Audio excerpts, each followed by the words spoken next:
Buti na lang may naiwang pang-alaala sa akin yung kambal ko. Wala, tita? Kambal? Oo, Hana. May kambal si Digma. Hindi ko ba nasabi sa'yo yun? O tita, kahit po si Digma, hindi pa nasabi sa akin yan. Ang totoo niyan, Hana. Matagal na panahon na rin nung naiwan ko yung kambal ni Digma sa palengke. Anak, dito na muna kayo ha. Dadaanan ko lang si Aling Mirna sa palengke. Kaya kukunin lang ako. Sige po, mama. O Digma, huwag mong iiwanan si Justin ha. Saglit lang ako doon. Ako, mama. Justin, huwag ka umalis na. Magbibilin lang ako. Kuya, balik ka agad ah. Oo, basta huwag ka umalis dyan, Justin ah.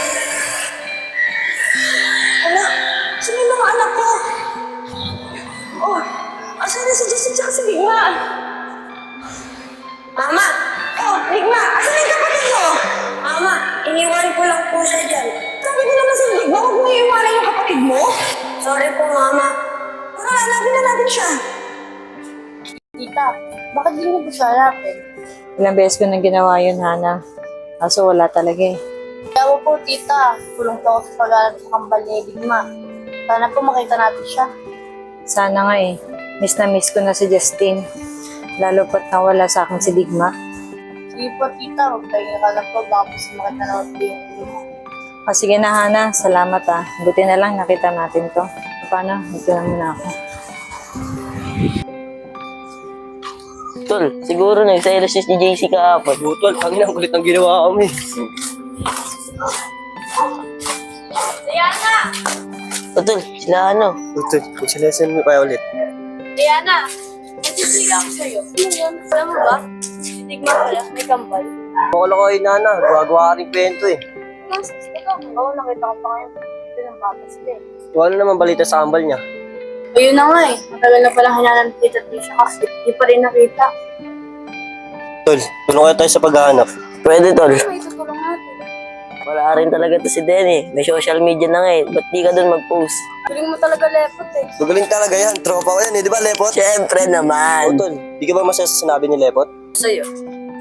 Parang di naman Tol. Ayaw mo nun, natutulungan natin sa Ate Tricia. Oo. Kasi, ano ba iniisip mo? Ba't ako sumangot ko na naman? Wala na, dulan na kasi ako sa nangyari. Ito bang may kambal si Digma? Oo nga, wala kasi nun. Napagkwentuhan namin dito yung kambal ni Digma eh. Tara na nga, doon na nga tayo tumambay. Ana, kuhain mo kaya yung picture na sinasabi mo na kambal ni Digma. Sige, dito lang kayo ah. Huli ko lang saglit. Tol, ano kaya tsura ng kambal ni Digma?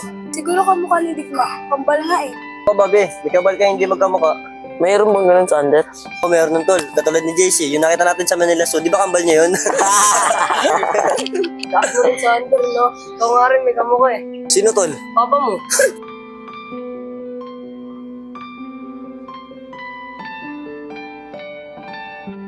Tita?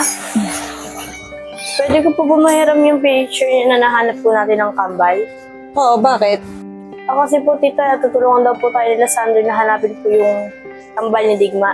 Oh, paano nila gagawin yun? Magpo-post daw po sa social media. Ah, sige, sandali.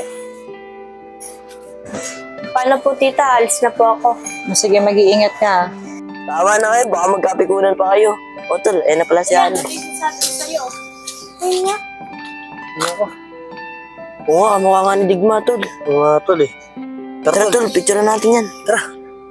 Para ma-post na natin. Kung mahanap natin si Digma. Magpasok Tol, na ano, natin. ito na, sasayang na ngayon ng oras. JC, bibinubulong ka ba? Hindi nga ako nagsasalita eh. Paano Tol? Post na natin. Tara. Ano ba, pag nakita yung kambal ni Digma, kalimutan mo na ako. Ano ko ba, JC? Batay yung agad yung iniisip mo. Nagsisigurado lang.